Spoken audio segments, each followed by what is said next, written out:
Out in the Nebraska Territory, roughly 10 miles from the tiny settlement of Broken Ridge, the thermometer plunged to nearly 40 degrees below 0 Fahrenheit. The date was January 13th, 1888, and the gale shrieked like a wounded beast against the timber frames of the town's dwellings. Indoors, families shivered violently beneath triple layers of blankets as thick frost crept across their interior walls. Children wept from the biting chill. Mothers fed their final wooden chairs into the belly of their stoves just to keep the fire alive.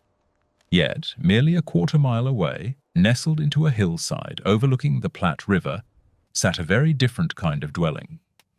You could barely spot it from the outside. Nothing more than a rough-hewn timber door set right into the slope, and a modest stone pipe puffing a faint trail of smoke. Inside, a 67-year-old man slumbered peacefully, draped in just a single woolen throw. Beside him, his 2 grandchildren rested without a single shiver. The atmosphere was pleasantly warm, steady, and utterly silent, hovering right around 72 degrees. Not a single penny was wasted on firewood that evening. Absolutely no drafts, no choking soot filling their lungs. How could it be that the most destitute man in the county, the oldest resident, the one everyone branded a lunatic, was the lone soul sleeping soundly, while the wealthy begged the Almighty for dawn to break before they froze to death? This is the tale of Henrik Sørensen, and it serves as a profound story of poetic justice. To fully grasp what unfolded on that bitter January night, we need to rewind 9 months prior. April of 1887. Henrik rolled into Broken Ridge on a wagon hauled by an exhausted draft horse. He brought along 2 orphaned grandkids, a sturdy shovel, a chopping axe, $12 in hard coin, and haunting memories that robbed him of his sleep. His daughter had succumbed to typhoid fever back in Minnesota. His son-in-law had drowned in a swollen river while attempting to rescue their livestock.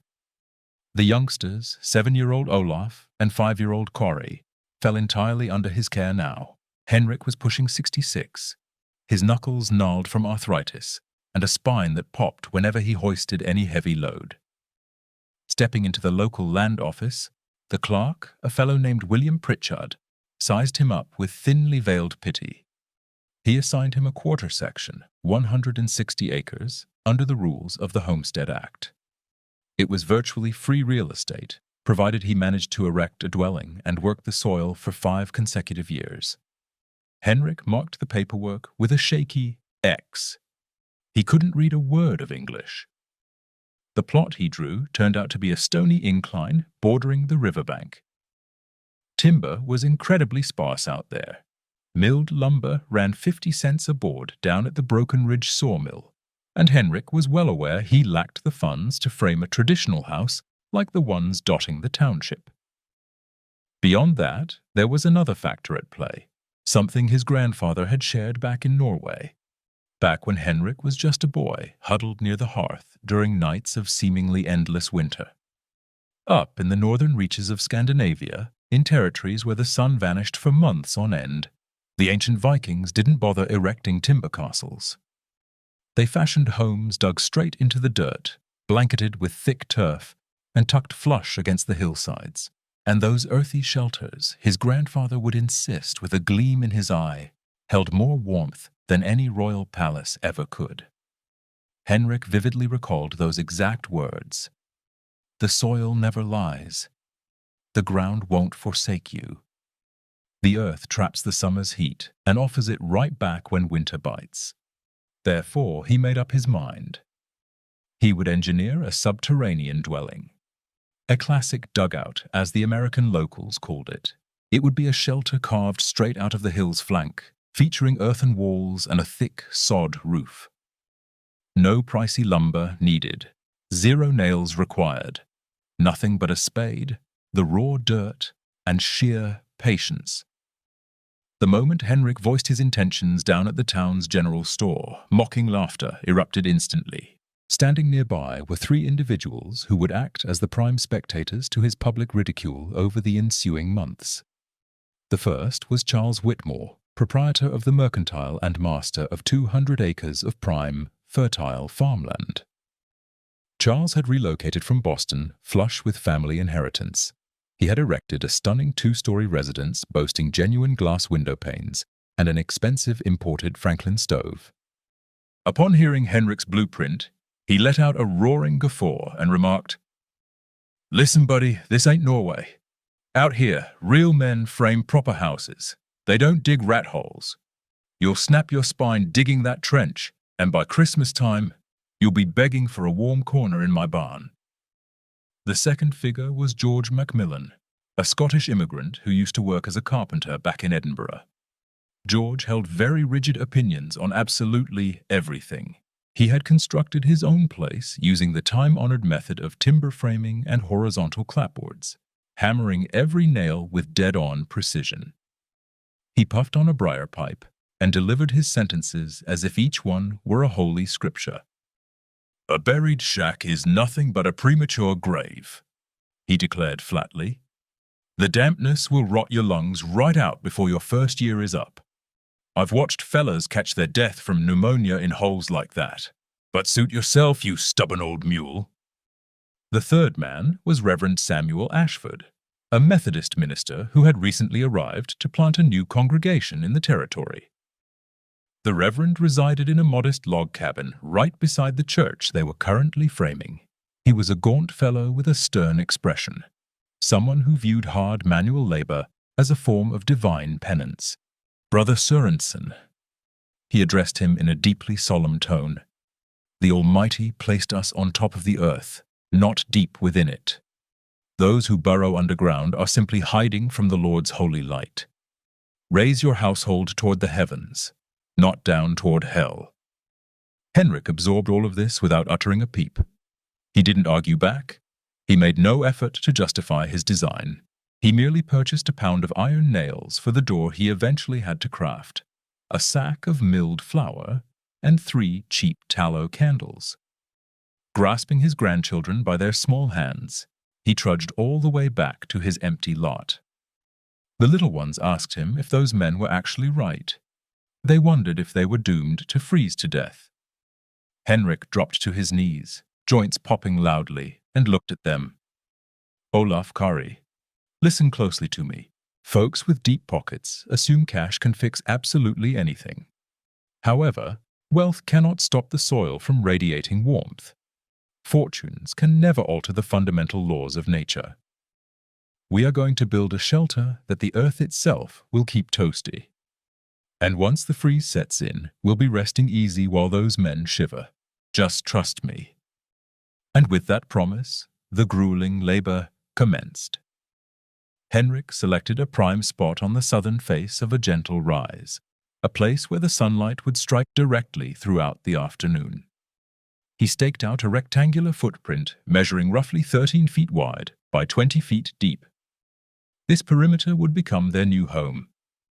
Grabbing his shovel, he started moving dirt.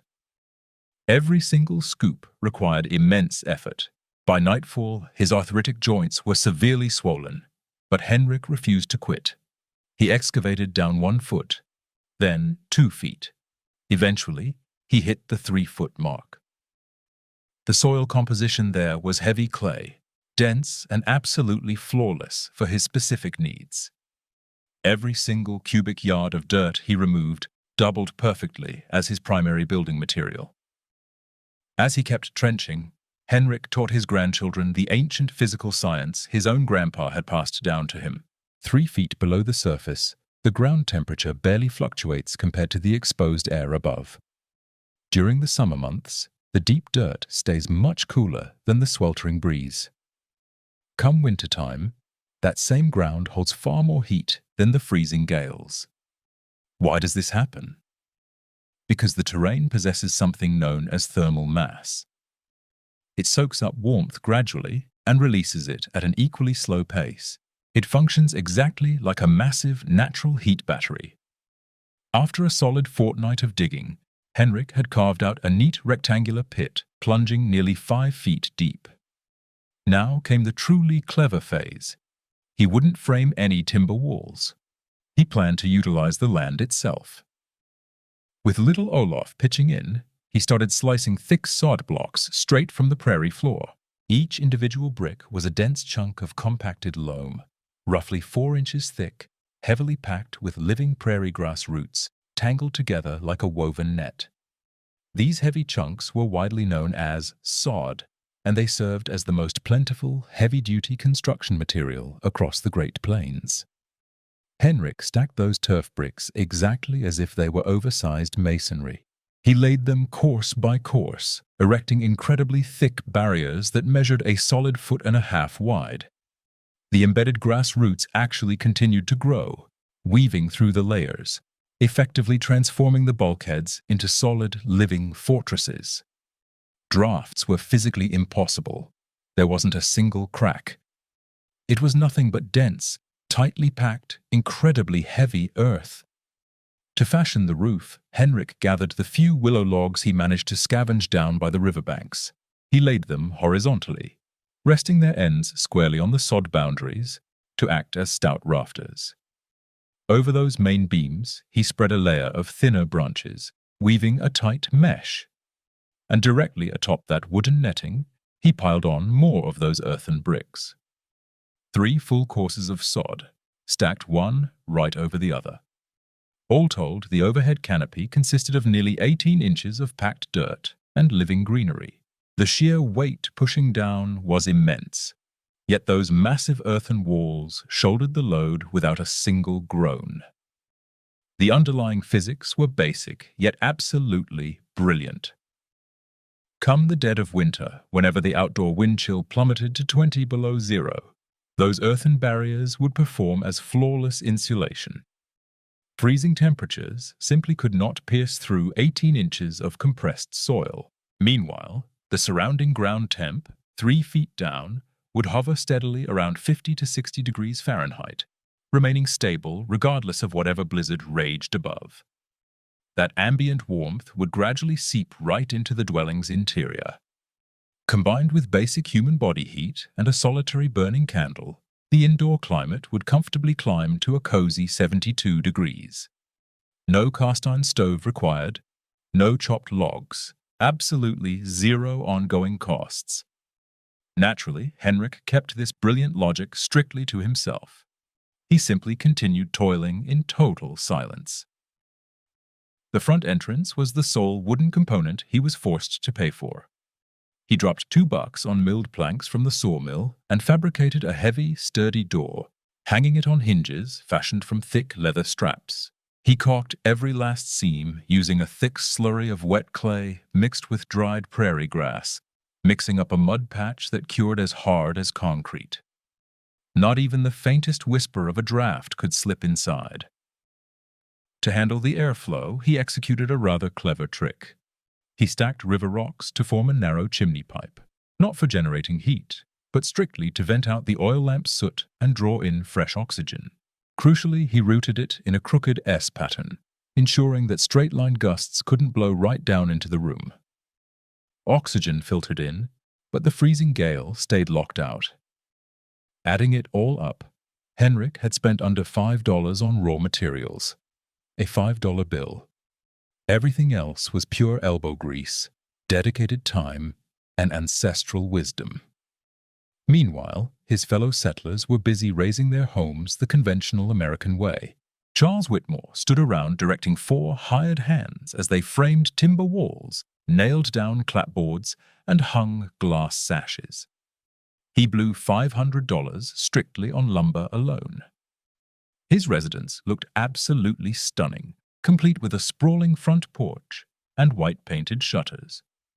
But those structural walls were incredibly thin, barely an inch thick overall.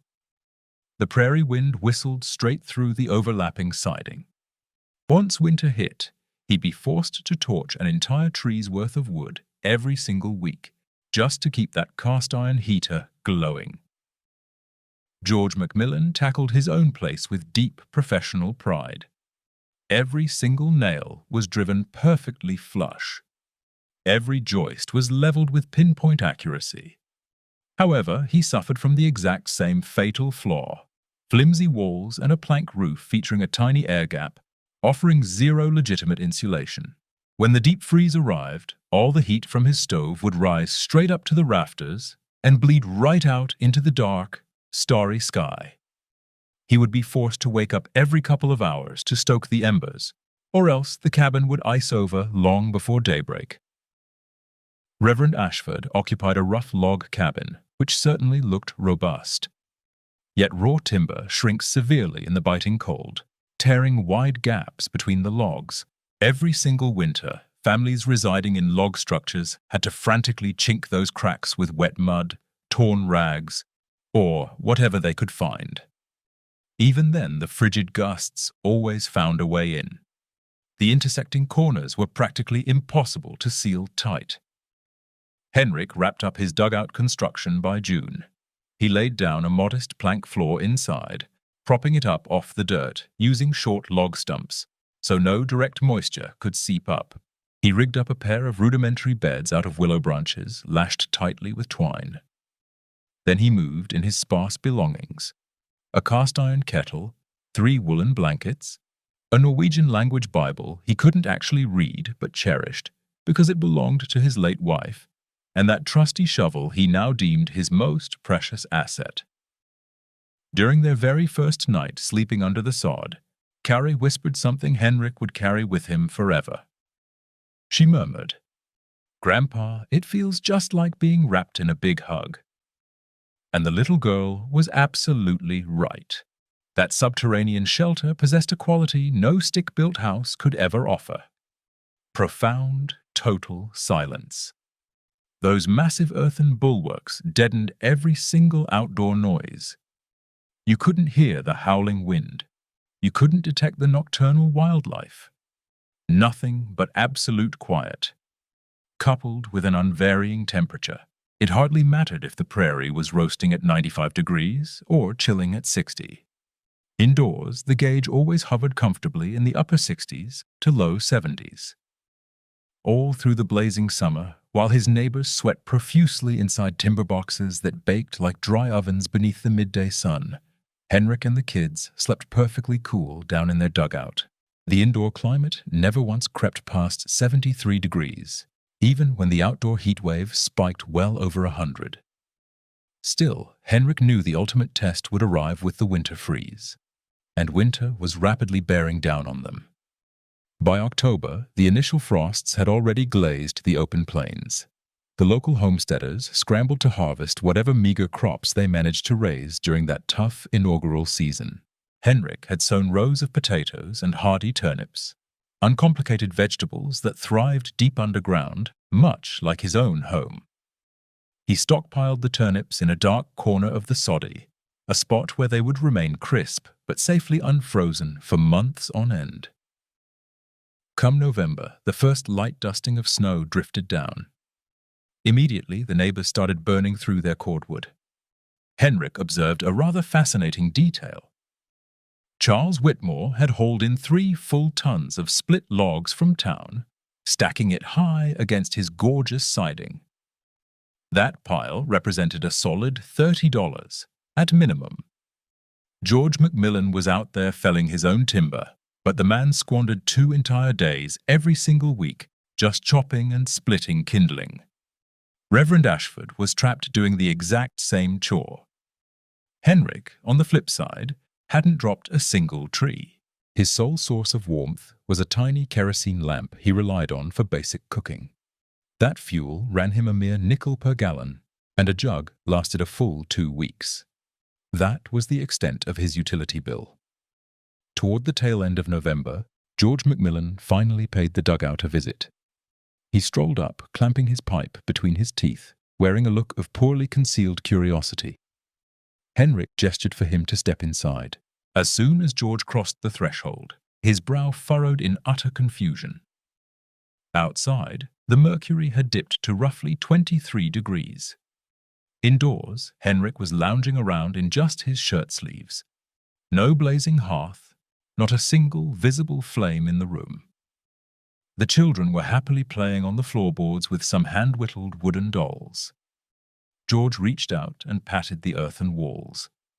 He stared up at the woven sod ceiling. He frantically scanned the room for a hidden heat source. There simply wasn't one. "How in the world is this possible?" he demanded. Henrik offered a soft smile. "The ground provides exactly what we need, George. It never makes a fuss. It never demands your cash. It simply gives." George didn't offer a reply. He spun around and walked right out without another syllable. Yet Henrik caught a fleeting glimpse of something in the Scotsman's eyes. The very first fracture in his arrogant armor. It was pure, unadulterated doubt. December rolled in, bringing vicious, biting winds. The temperatures nosedived toward the single digits, then down to 0, then plunging well below 0. The timber-framed houses groaned under the stress. Whole families huddled tightly around their cast-iron stoves, shoveling in fuel non-stop. Thick smoke permeated their living rooms. Eyeballs burned fiercely. The children hacked and coughed constantly, yet they were terrified to crack a window, knowing the freezing gale would slice inside like a flurry of icy daggers. Over at Charles Whitmore's pristine estate, that fancy Franklin stove was devouring cordwood at a truly alarming pace. Charles was forced to drag himself out of bed 3 separate times every night just to stoke the embers. If he skipped a shift, the indoor climate would crash to roughly 14 degrees by 5 in the morning. His kids were sleeping, bundled up in double winter coats. His wife wept quietly in the dark, deeply regretting ever leaving Boston behind. Over at George Macmillan's impeccably built place, the main issue was the soot. His chimney drafted poorly whenever the northerly winds howled, violently backpuffing thick smoke straight into the parlor. George found himself coughing away the midnight hours. His wife developed a rattling, chronic hack that sounded remarkably like loose gravel tumbling inside her chest. Inside Reverend Ashford's log cabin, massive fissures had split wide open. He desperately tried stuffing the gaps with shredded rags, but the howling drafts simply ripped them right out. Every single morning, he woke up to thick rime frost coating his interior walls. He prayed fervently for divine strength, yet spiritual fortitude couldn't raise the room's temperature. And while all this misery unfolded, deep inside Henrik Sørensen's subterranean dugout, there was nothing but tranquil peace. On the 23rd of December, Charles Whitmore ran completely out of firewood. He had drastically miscalculated his supply. He dispatched his hired hand into town to purchase another cord, only to find the sawmill shuttered tight for the Christmas holiday. His only remaining option was to buy logs directly off neighboring homesteaders, but everyone else desperately needed their own stashes. He finally secured half a ton at wildly gouged prices. $20, a staggering $20 for a mere 2 weeks of survival heat. That very night, while his family shivered violently, waiting for the farmhand to haul back the wood, Charles hiked down the slick, icy trail toward the bluff where Henrik's dugout sat. He harbored absolutely no intention of begging for assistance. He simply wanted to look, to confirm that the crazy old man was suffering right alongside them. He rapped his knuckles on the heavy timber door. Henrik swung it wide. An immediate wave of balmy, heated air rushed out from the interior. Charles pushed his way inside without waiting for an invitation. He scanned the room. The grandkids were running around barefoot, happily playing. Henrik was casually perched on the edge of his bed, carving a small wooden toy. There was zero sign of a cast-iron stove. Not a single open flame. Nothing but a tiny kerosene lantern sitting on the table, sporting a wick flame no larger than a pinky nail. Charles reached out and touched the earthen bulkhead. It felt genuinely warm, not burning hot, but pleasantly toasty against his palm. Exactly as if the soil itself possessed a beating heart. "How much cash are you burning on heating fuel?" Charles demanded, his voice tight and strained. Henrik met his gaze with pale blue eyes, weathered by decades of hardship. "Not a dime. Just a nickel every 2 weeks for cooking oil. That covers it." Charles felt something twist violently deep inside his gut. It wasn't simple jealousy. It was something far worse. It was the crushing humiliation of realizing that absolutely everything he thought he knew was dead wrong. That the very man he had branded a lunatic was actually the only sane person in the territory. That all the massive wealth he had squandered, the $500 blown on pretty siding, meant absolutely nothing against the brutal simplicity of one ancient truth. The earth never lies. But Charles kept his mouth shut. He backed out of the dugout and trudged all the way home to his freezing mansion. He didn't breathe a word to anyone about what he had just witnessed. At least, not yet. Christmas came and went. The new year passed by. January of 1888 rolled in, carrying a deep freeze that nobody in the region had ever experienced before. The glass thermometers registered utterly terrifying numbers. 20 below zero. Then 30 below. House timbers violently snapped and popped, sounding exactly like rifle fire. Iron nails rattled loose from the studs. Window panes frosted over completely on the inside glass. Yet the absolute worst was still lurking just over the horizon. On the morning of January 12th, the sky broke with a deeply unnatural tint. A sickly, greenish-gray hue. The atmosphere was disturbingly dead and still. Livestock began acting extremely erratic. Stabled horses whinnied for no apparent reason. Farm dogs sat howling, staring blindly toward the northern horizon.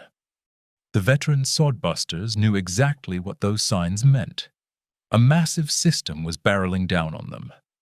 Something truly monstrous. That afternoon, Henrik secured his heavy door with a secondary crossbar. He topped off his iron kettle with melted snowpack. He took inventory of his meager pantry, stockpiled turnips, dried potatoes, a slab of salted beef, and milled flour. He possessed enough calories to survive 2 solid weeks without ever stepping outside. He instructed his grandchildren to hit the bed early. He promised them that the earth would shield them, but they simply needed to trust the process. Right at 6 in the evening, the heavy gales kicked up. This wasn't your standard prairie breeze. It was a deafening roar, the shrieking of something wildly primal and furious. Within 30 flat minutes, the temperature plummeted an astonishing 36 degrees Fahrenheit. The snowfall blew in perfectly horizontal, stinging the skin like icy sewing needles. Visibility instantly dropped to absolute zero. A man couldn't even spot his own hand held inches from his face. It was the Great Blizzard of 1888, the legendary whiteout that would ultimately claim over 400 lives across the Great Plains. The devastating weather event that history would dub the Schoolhouse Blizzard, primarily because it trapped thousands of children inside rural schoolrooms, many of whom perished attempting the blind walk home. Over at Charles Whitmore's grand estate, the hurricane-force gusts violently tore off one of his decorative shutters. The brutal cold flooded inside like a conquering army. Charles and his hired hand frantically hammered wooden planks over the shattered glass, but the fatal damage was already done. The Franklin stove was chewing through their cordwood at a wildly unsustainable rate. Charles ended up torching 3 dining chairs. He fed a wooden closet door straight into the flames. His wife sobbed openly, clutching her children tight beneath every single quilt they owned. By the stroke of midnight, the indoor temperature had crashed to a lethal 23 degrees Fahrenheit. The kids were shivering uncontrollably. One of the boys, his youngest son, suddenly stopped crying altogether. His skin turned ghostly pale. His lips took on a terrifying shade of blue. Looking at him, Charles realized with sickening clarity that his little boy was going to die long before sunrise if he didn't take drastic action. Down at George Macmillan's sturdy build, the chimney had completely failed. The blizzard winds blew so fiercely that the toxic smoke couldn't escape up the flue. The entire cabin rapidly filled with choking black soot. George kicked the front door open, trying to vent the hazard, But the sub-zero gale crashed inside like an icy avalanche. He was forced to make a harrowing choice: suffocate from the heavy smoke or freeze to death. He ultimately chose the cold. He smothered the hearth completely. He and his wife dove beneath every heavy blanket they possessed, gasping the frigid air that actively scorched the inside of their lungs. By 2 o'clock in the morning, George had entirely lost all feeling in his toes. His wife was shuddering so violently that the wooden bed frame rattled against the floorboards. Over at Reverend Ashford's log cabin, the roofline had actually started to buckle beneath the sheer weight of the snowdrifts. The heavy support beams groaned under the immense pressure. The Reverend knelt and prayed aloud, yet his desperate words spilled out broken and jagged because his teeth were chattering so hard. He could clearly see his own breath hovering inside his living room, thick, puffy, white clouds of vapor. Heavy frost coated his log walls exactly like a burial shroud. A single thought looped in his mind. Lord, please do not let me freeze to death. Not this way. Not after everything I have sacrificed in your holy name. But the bitter cold does not listen to prayers. At 3 in the morning, Charles Whitmore made a desperate choice. He swaddled his youngest boy in every single blanket they had left. He turned to his wife and stated flatly, "I'm taking him down to the old Norwegian's dugout. It's the only chance we've got." His wife screamed back at him, "You'll freeze to death out there. You'll never make it." But Charles was already wrenching open the front door.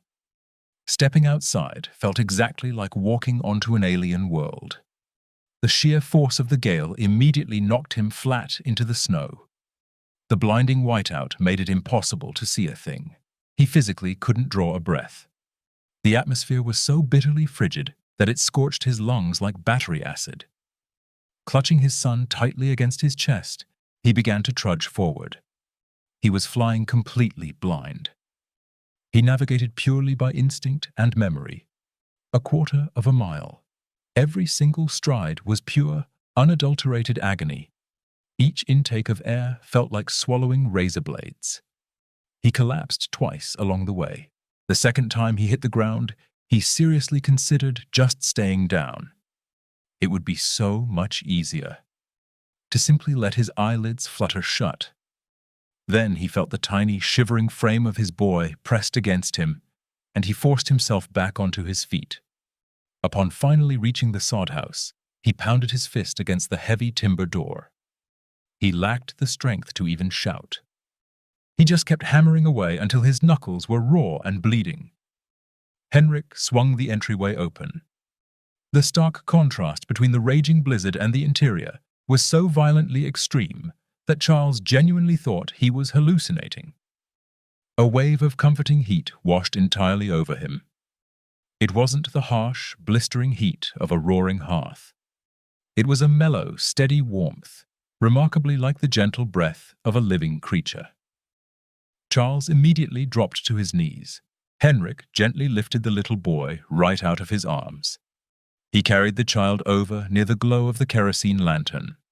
Stripping away the snow-soaked quilts, he quickly swaddled him in a bone-dry woolen throw. Little Kari scurried over with a cup of lukewarm water. Olaf rigorously chafed the boy's tiny hands until the healthy pink flush finally returned to his skin. Charles began to weep openly, not from the biting chill. He cried from profound shame, from overwhelming relief, from an emotion so deep it entirely lacked a proper name. Henrik never uttered the words, "I told you so." He didn't say, "You should have listened to my warnings." He simply asked, "The rest of your family, are they still at the house?" Charles gave a silent nod. "Then we have to fetch them down here. Every last one." "I can't head back out there. I won't survive the trek." Henrik calmly shrugged on his heavy wool coat. "I know this terrain blind. Olaf, grab the heavy rope." Henrik hitched a long, sturdy length of rope firmly around his waist and secured the opposite end directly to the dugout's heavy doorframe. He looked Charles dead in the eye and instructed, "Grab onto my coat. Do not let go!" And together, they plunged right back into the screaming whiteout. It took them a grueling 40 minutes to cover the distance back to the Whitmore estate. 40 miserable minutes fighting through a literal white hell. Yet they managed to make it. They retrieved his panicked wife and the remaining 3 kids. Gripping the lifeline tightly, they traced their path all the way back to the earthen shelter. Once everyone was safely tucked inside, Henrik turned around and headed back out into the blizzard. All by himself.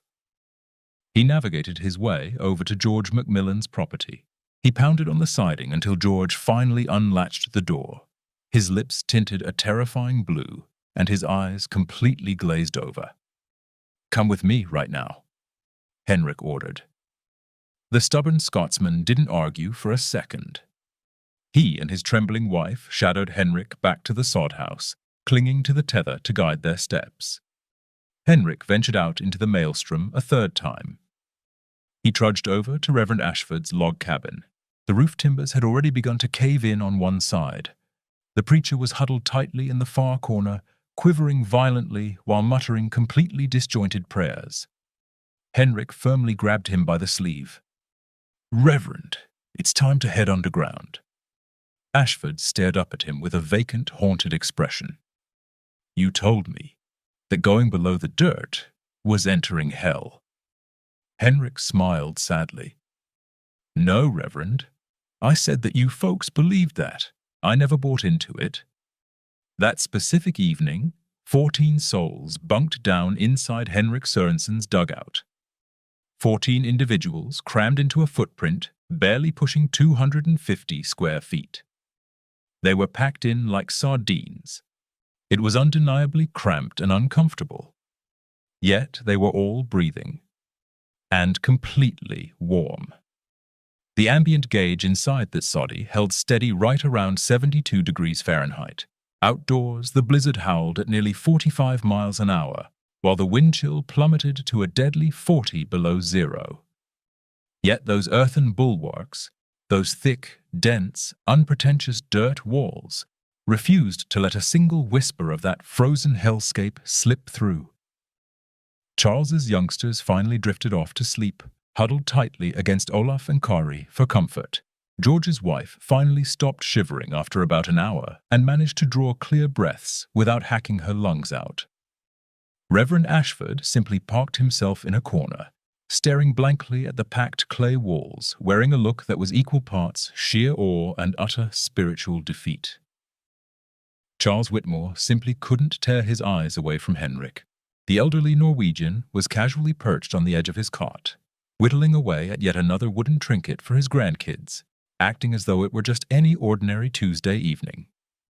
Behaving as if he hadn't just marched out into a lethal blizzard 3 separate times to rescue the very same folks who had openly mocked him. "Why in the world did you do it?" Charles finally choked out. Henrik glanced up from his knife. "Do what, exactly?" "Save our skins, after the terrible way we treated you, after all the nasty things we said." Henrik set his carving knife down.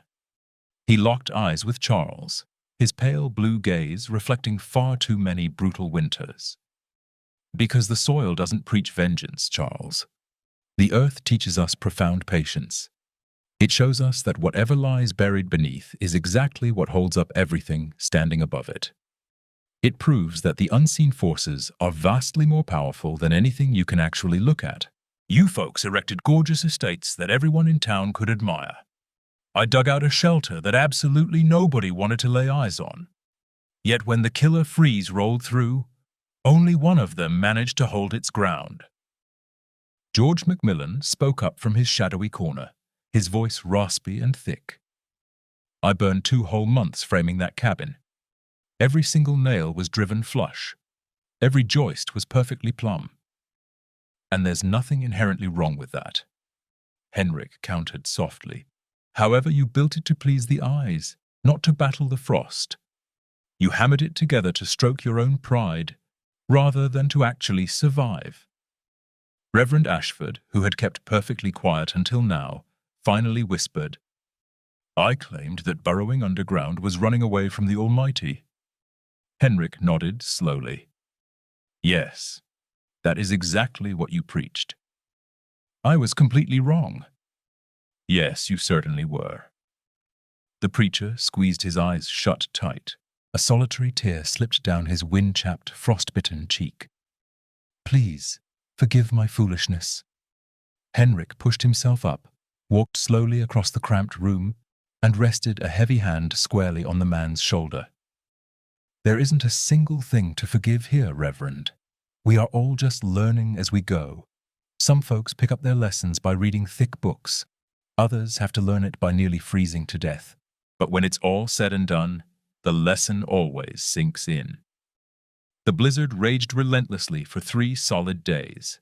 72 grueling hours of howling gales, blinding drifts, and murderous sub-zero wind chills. All across the territory, the aftermath reports were absolutely devastating. Entire households were discovered frozen solid right inside their own living rooms. Schoolchildren who had stepped out the classroom doors perished barely 300 feet from safety. Cattle were found dead on their hooves, flash-frozen so rapidly they never even had the chance to tip over.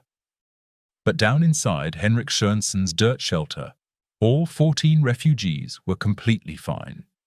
They dined on boiled turnips and starchy potatoes. They gladly shared the woolen blankets. The little ones happily played with the wooden trinkets Henrik kept whittling. Charles took the time to teach young Olaf how to sound out a few English words. George entertained Kari with grand tales from the Scottish Highlands. The Reverend led a prayer of deep gratitude every single evening, though this time around, he directed his words toward the packed dirt walls with profound respect. When the weather system finally broke, the morning sun rose over a completely unrecognizable landscape. Waist-deep snowdrifts blanketed absolutely everything in sight. The wagon trails were entirely erased from existence. The boundary fences were swallowed whole by the powder. And 3 prominent residences out in Broken Ridge had been either completely leveled or severely wrecked. Charles's gorgeous house suffered a partially collapsed exterior wall. George's meticulously framed roof had caved straight in. The preacher's log cabin was rendered completely uninhabitable. Yet Henrik's humble soddy remained absolutely pristine. It didn't even look the slightest bit altered. The heavy snowfall had simply piled up right over the living turf roof, providing an even thicker layer of natural insulation. On the inside, absolutely nothing had changed from the day they moved in. That crystal-clear morning, as the survivors filed out of the entryway and blinked against the blinding glare bouncing off the snowpack, Charles Whitmore uttered a phrase that shifted everything. "I am going to dig one of these out for myself." George nodded firmly in agreement. "Count me in, too." The Reverend turned his gaze toward Henrik. "Would you be willing to teach me?" Henrik cracked a warm smile. "The ground does the real teaching. I just point out where to stick your shovel." And that exact moment sparked a massive local transformation. Over the course of the next 2 years, 7 additional households scattered across the Broken Ridge territory carved out their own dugouts or semi-subterranean soddies. They didn't completely abandon their timber-framed homes, but rather established them as dedicated winter bunkers, sanctuaries where they could safely bed down whenever the deep freeze really took hold. Havens where the generous, uncomplaining earth effortlessly performed the job of 10 roaring furnaces without demanding a single red cent in return. Charles Whitmore never again poked fun at foreign concepts or immigrant wisdom. He actually struck up a genuine friendship with Henrik. He routinely hauled supplies out to the old man whenever he made a supply run into town. He actively sought the Norwegian's advice regarding crop rotations and foundational engineering. He learned to deeply respect not just Henrik as a man, but the broader concept that true brilliance often sprouts from incredibly unexpected places. From elderly folks speaking heavily accented broken English, from bizarre methods that sound utterly insane, right up until the exact moment they save your life. George Macmillan excavated his own soddy the very next season. He tackled the project with the exacting precision of a master carpenter, squaring up every single dirt angle. But this time around, he engineered it strictly for raw function, entirely ignoring the aesthetics. And it worked like an absolute charm. His entire household slept comfortably warm throughout the brutal winter of 1889, while he often chuckled at the memory of confidently predicting Henrik would drop dead from wet lungs. Reverend Ashford completely overhauled his Sunday sermons. He quit preaching about heavenly light battling hellish darkness in such painfully black and white terms. He shifted his focus toward genuine, grounded humility. He preached about the vital importance of listening to the elders in the community. He spoke passionately about recognizing how the Almighty communicates clearly through His raw creation, not just strictly through printed scripture. He excavated a massive dugout right alongside his wooden chapel, utilizing it as an emergency shelter for stranded travelers during heavy blizzards. He officially christened the bunker the Cave of Mercy. Henrik stopped by to inspect it one afternoon and offered a knowing grin when he spotted the painted sign. Henrik Sørensen enjoyed another 17 peaceful years living inside his earthen fortress. He lived long enough to watch his grandkids grow up, tie the knot, and raise their own homesteads. Little Olaf grew into a successful farmer and constructed a brilliant hybrid residence, thick sod walls capped with a heavy timber-framed roof. Kari married a local blacksmith in town and insisted her new husband dig out a subterranean storm cellar for emergencies. "Just like my grandfather's place," she would brag with bursting pride. Henrik finally passed away in 1904 at the ripe old age of 83, drifting off peacefully in his willow branch bed, right inside the very same dwelling he had scraped out with his own gnarled, arthritic fingers. He passed away comfortably warm, completely at peace, deeply embraced by the very soil that had shielded him for nearly 2 straight decades. Over 100 locals turned out to pay their respects at his burial service. Charles Whitmore stepped up to deliver the primary eulogy.